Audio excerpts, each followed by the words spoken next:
Please like the video and share it so that it reaches many more people and you get sawaba, or rewards from Allah.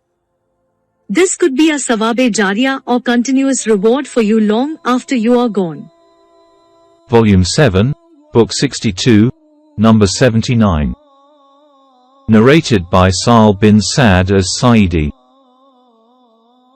While I was sitting among the people in the company of Allah's Apostle, a woman stood up and said, "O Allah's Apostle, she has given herself in marriage to you.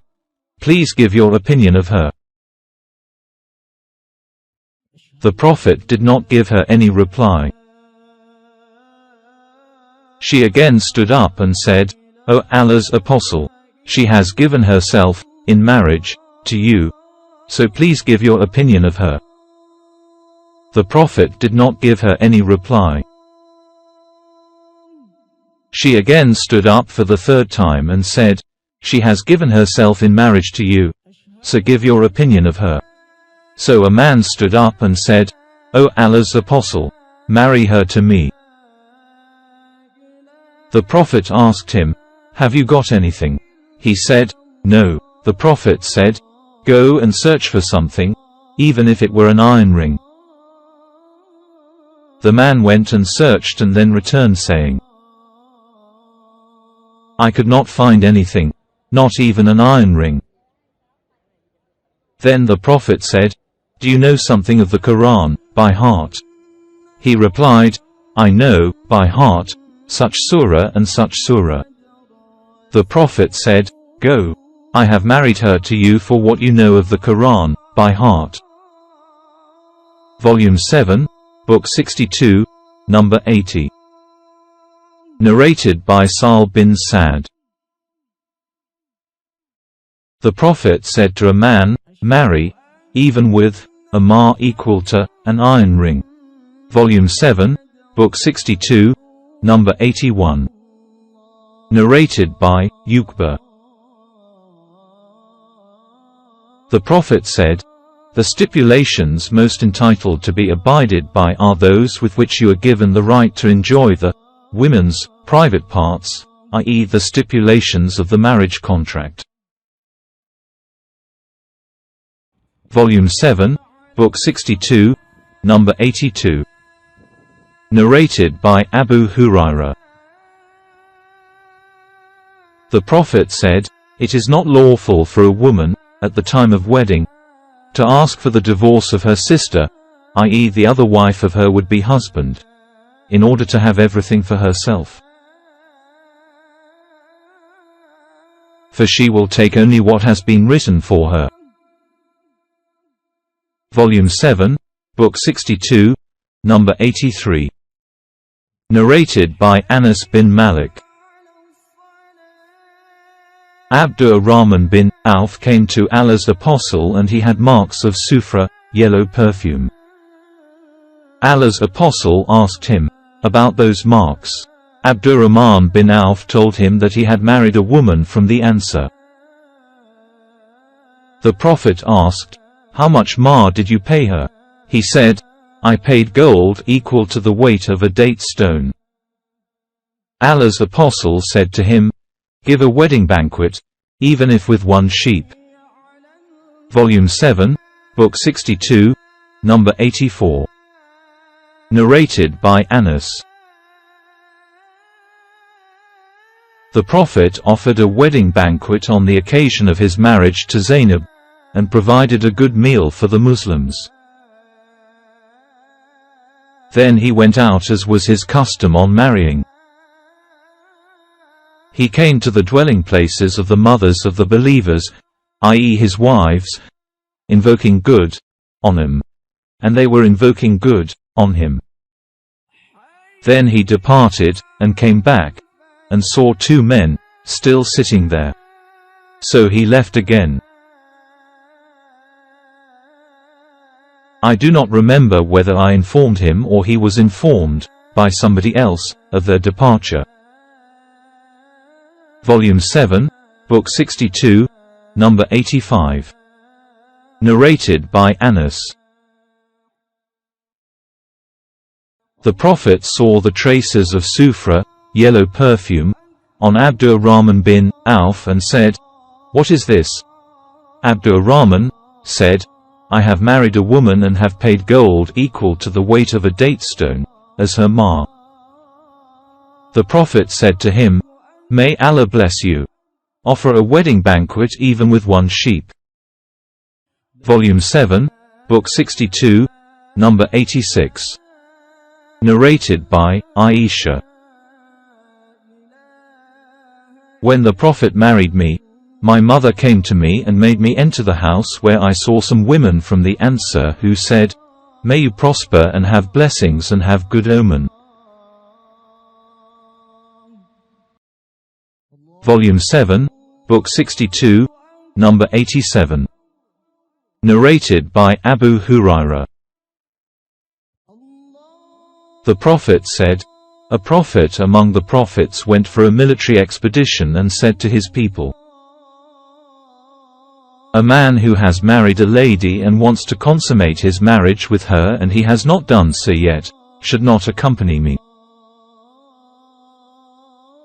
Volume 7, Book 62, number 88. Narrated by Ursa.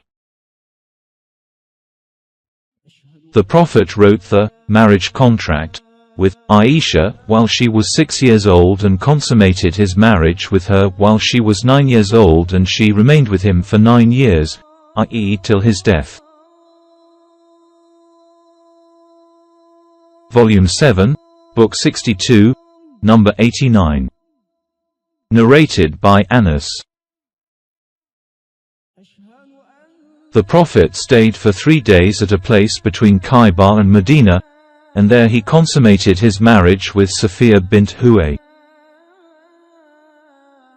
I invited the Muslims to a banquet which included neither meat nor bread.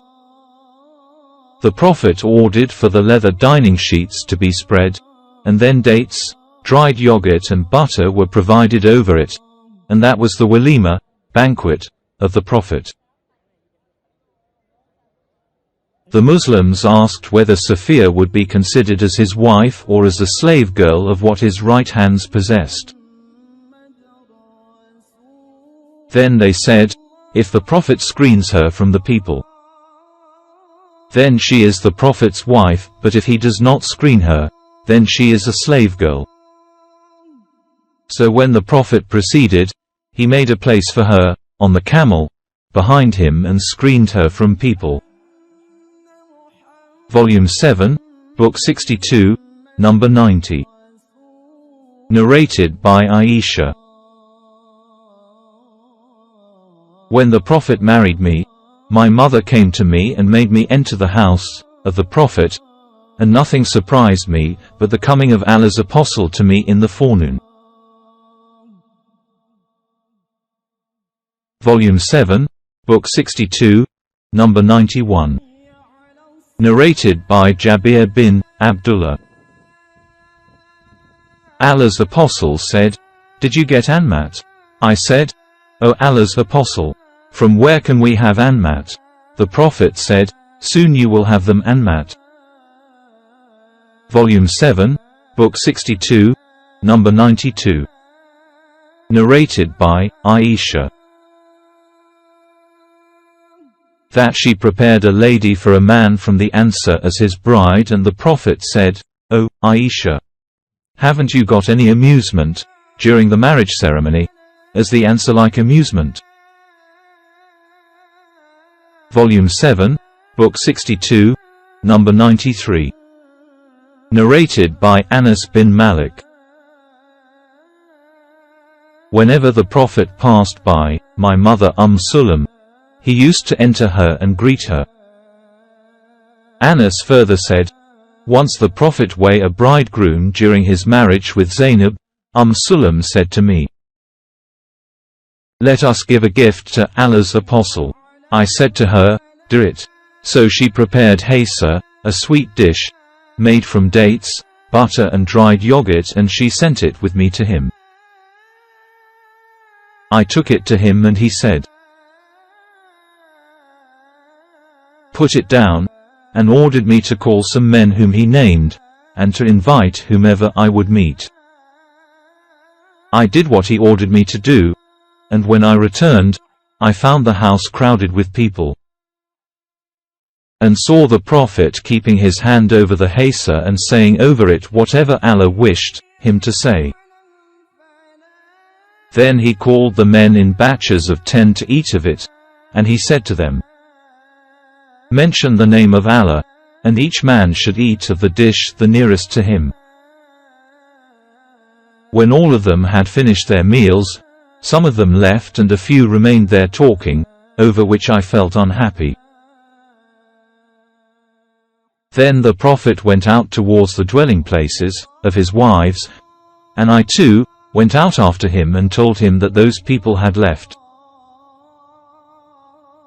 Then he returned and entered his dwelling place and let the curtains fall while I was in his dwelling place. And he was reciting the verses, "O you who believe, enter not the Prophet's house until leave is given you for a meal, and then, not, as early as, to what for its preparation. But when you are invited, enter, and when you have taken your meals, disperse without sitting for a talk." Verily such behavior annoys the Prophet, and he would be shy of asking you to go. But Allah is not shy of telling you the truth.